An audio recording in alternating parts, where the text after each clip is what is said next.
seja bem-vindo ao canal Libras A2. Meu nome é Gesiel Santana e hoje nós estaremos falando dicas para você interpretar Libras na igreja ou em cultos religiosos. Mas antes, quero te convidar a você se inscrever em nosso canal e ativar as notificações, porque toda semana nós temos conteúdos aqui de Libras no contexto religioso cristão. E uma coisa importante é você não deixar de curtir, porque isso nos ajuda bastante, e compartilhar com alguma pessoa que tem interesse em ser intérprete de Libras na igreja. Beleza? Vamos lá.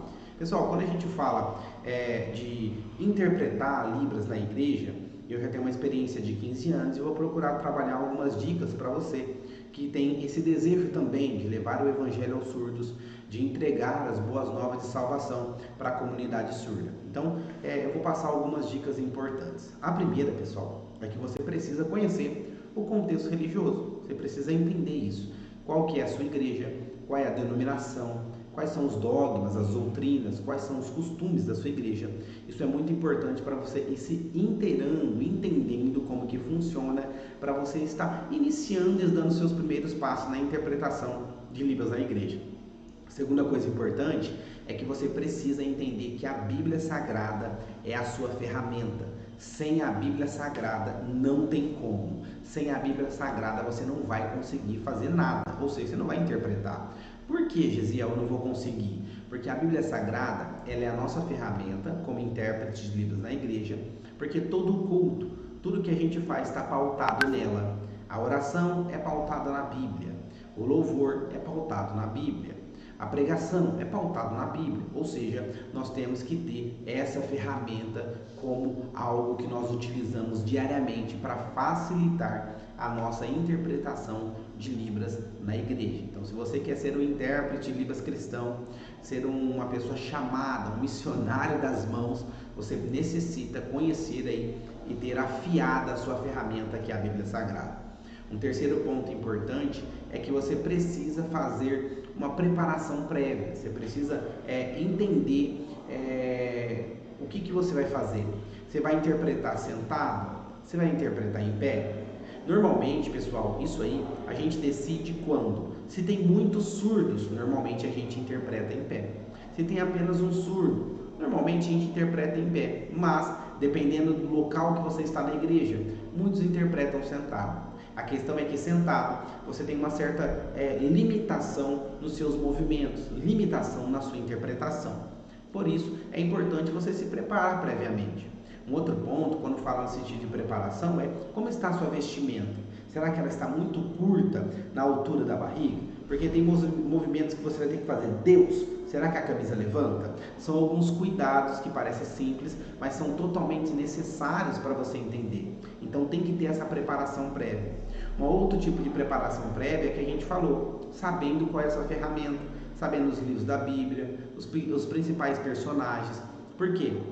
Porque se o pastor falar assim, olha, eu vou pregar no Evangelho de João, capítulo 2. Se ele falar isso, a gente precisa ter uma ideia. Olha, vai falar capítulo de João, vai falar sobre Jesus, capítulo 2, a festa de Caná na Galileia, a transformação da água em vinho. Ah, já sei, pronto. Então você já tem uma ideia prévia. Então essa preparação, utilizando a nossa ferramenta, é o que vai nos ajudar como intérprete de Libras na igreja. Então não deixe de pensar nisso. Um quarto ponto, pessoal, é você procurar se comunicar com o pregador, com o ancião, com o pastor, com o líder da igreja. Porque conversando com ele, você vai entendendo qual que é o jeito dele, vai entendendo o que ele vai ministrar. Às vezes a gente não consegue ter o tema do sermão, ou o sermão em tópicos, às vezes a gente não consegue ter isso de forma antecipada. O que você faz?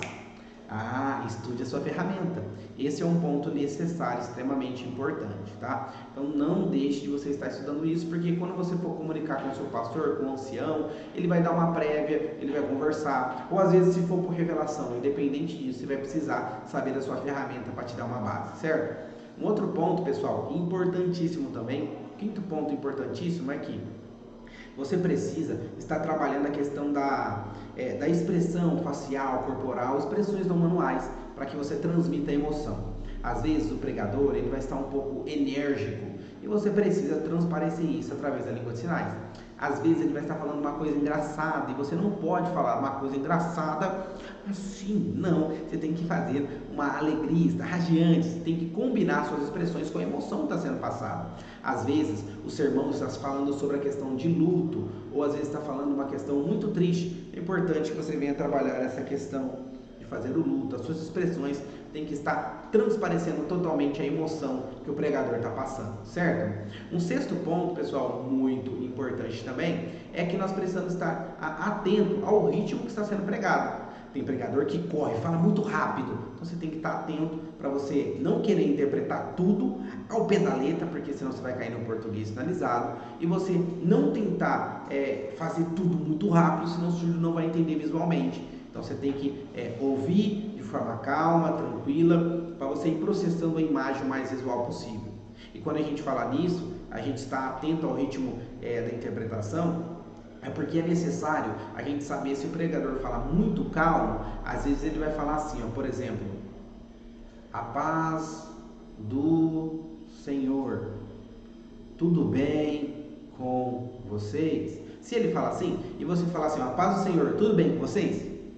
Ele vai estar terminando, tudo bem com vocês, você já interpretou. Então, é um cuidado que a gente precisa. Isso a gente vai aprendendo com o tempo, na prática, se exercitando e melhorando isso dia após dia.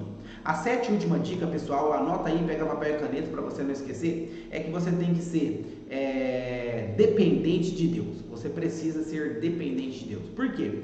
Porque por mais que você estude, por mais que você se forme, por mais que você tenha certificado, por mais que você se prepare, se você não for dependente de Deus para tudo, não vai adiantar nada a sua interpretação.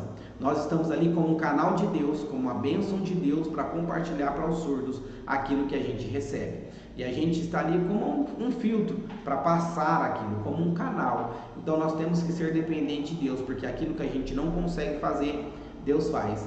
Aquilo que a gente não consegue atingir o coração dos surdos com a Libras, Deus faz através do seu Espírito. É por isso que nós precisamos ser dependente do Senhor. Beleza, pessoal? Ó, estamos finalizando aqui. Se você quiser parte 2, deixa aqui nos comentários. Se quiser um outro tema, deixa aqui nos comentários. Não deixa de curtir, compartilhar. Um grandíssimo abraço, Deus abençoe. Até a próxima. Valeu!